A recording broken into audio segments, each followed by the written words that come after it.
দেখুন, যদি আপনার মনে হচ্ছে কেউ আপনার উপরে কোনো তুকতাক করেছে, কোনো তান্ত্রিক ক্রিয়া করেছে, কোনো বড় থেকে বড় কোনো রকম তন্ত্র প্রয়োগ করেছে, বারবার আপনার সমস্ত কাজগুলো যার ফলে বিফল হয়ে যাচ্ছে, সমস্যায় চলে আসছে বিভিন্ন ক্ষেত্রে, সেটা শারীরিক স্তরে হতে পারে। আপনার মনে হচ্ছে এই জিনিসটার জন্যই, এই তান্ত্রিক ক্রিয়া তুকতাকের ফলেই আপনার এগুলি হচ্ছে।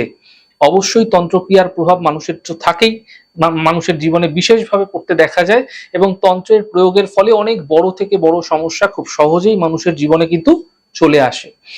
যদি আপনার মনে হচ্ছে কেউ আপনার সঙ্গে কোনো তন্ত্রক্রিয়া করে রেখেছে, এমন ক্ষেত্রে আপনারা একটি সহজ প্রক্রিয়া করুন, ভীষণ সুফল মিলতে দেখতে পাবেন। অত্যন্ত সহজ প্রক্রিয়া, অত্যন্ত সোজা প্রক্রিয়া। কি করবেন আগে সেটা জানুন। শনিবার দিন রাত্রেবেলা যখন শুতে যাচ্ছেন না, তার ঠিক আগে আগে সময় দিয়ে আপনারা দুটো ছোট ছোট দেখে গোলমরিচের দানা নিয়ে জল দিয়ে গিলে খেয়ে ফেলুন। এরপর সামান্য একটু আখের গুড় মুখে দিয়ে চিবিয়ে খেয়ে ফেলুন। এই প্রক্রিয়াটি শনিবার দিন রাত্রেবেলা শুতে যাওয়ার পূর্বে করবেন। পরপর 8টি শনিবার এই প্রক্রিয়াটা আপনারা করুন। অত্যন্ত সহজ এবং ঘরোয়া উপায়।